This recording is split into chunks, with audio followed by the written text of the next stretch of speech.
Hey everyone, and welcome to part 2. In this episode, I'm going to show you guys how to get this engine out of that car, but just everything from underneath that you need to mess with.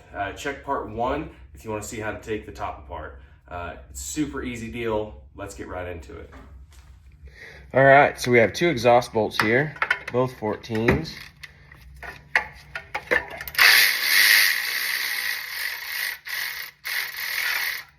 I guess they would be considered nuts. They're not bolts, they're studs.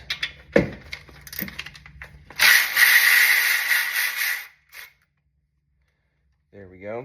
And then same on that side over there. There'll be 2 more on this one. All right, so unfortunately there's not a bolt on this side of the bell housing because I already took it off earlier. So anyways, we got the exhaust off now. It's just sitting here.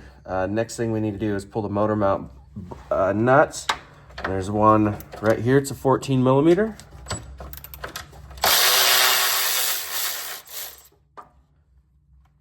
So there's one. And the second one's right over here.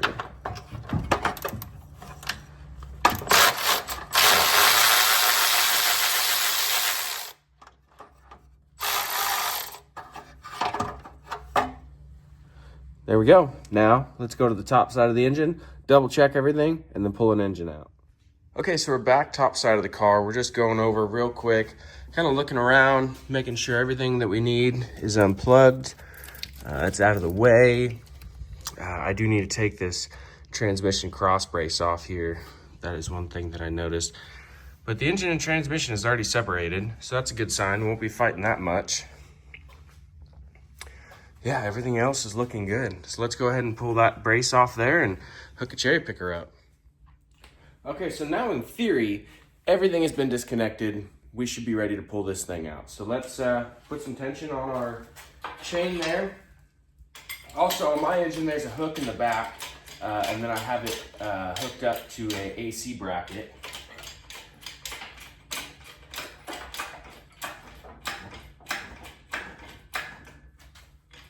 Now, gotta bring it up high enough that we clear the motor mounts, which we are. And in theory, might need to get a jack under that transmission. I think I'm gonna do that real quick. Okay, so now that we have a jack under the transmission here, work just a little bit more. See if we can't pop some things loose here.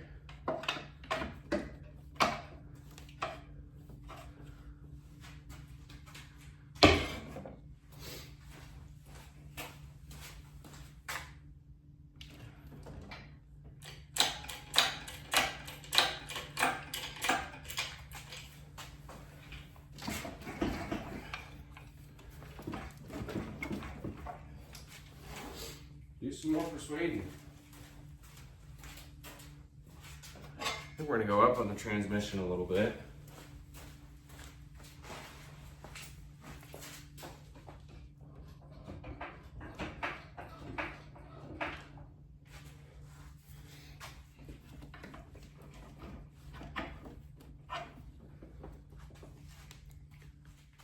All right, so we're just kind of plugging away at this thing, kind of slowly but surely. There's 2 studs at the bottom of the block here that kind of make it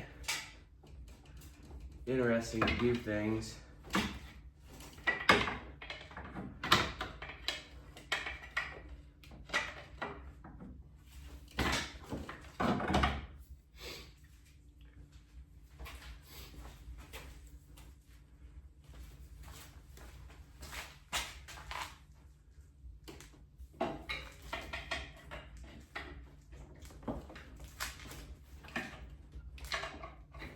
I don't believe.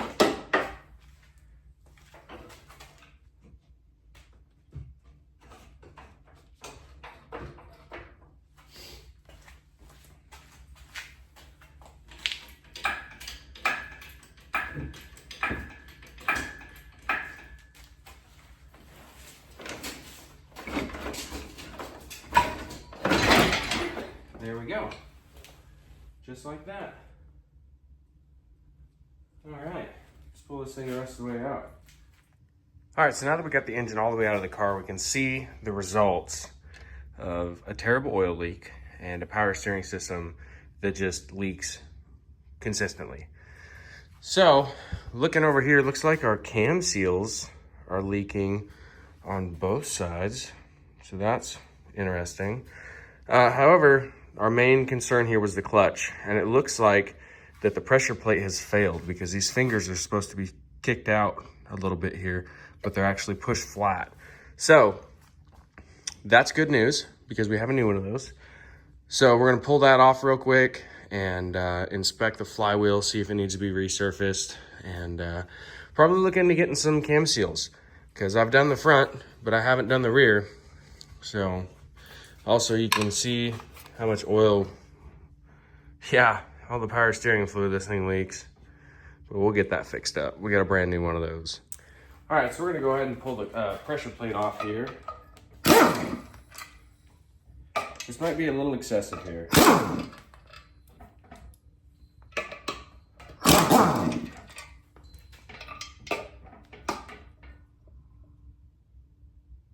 Oh, interesting, these have come loose. I didn't even look at the paint marks, but that one's definitely come loose. This one here, this one's the same.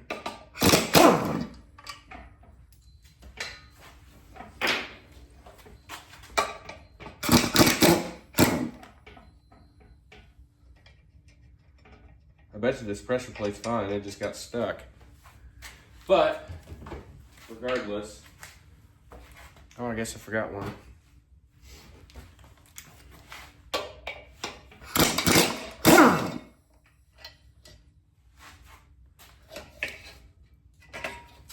Boy, one-handed, you guys see that? That was good. Yeah, this clutch is fine. You guys can see that there. Clutch plate's just fine. There's no issues with that. But our pressure plate, now see how the fingers are sitting out now? They were flat compressed before. That's too bad because this was a really good clutch.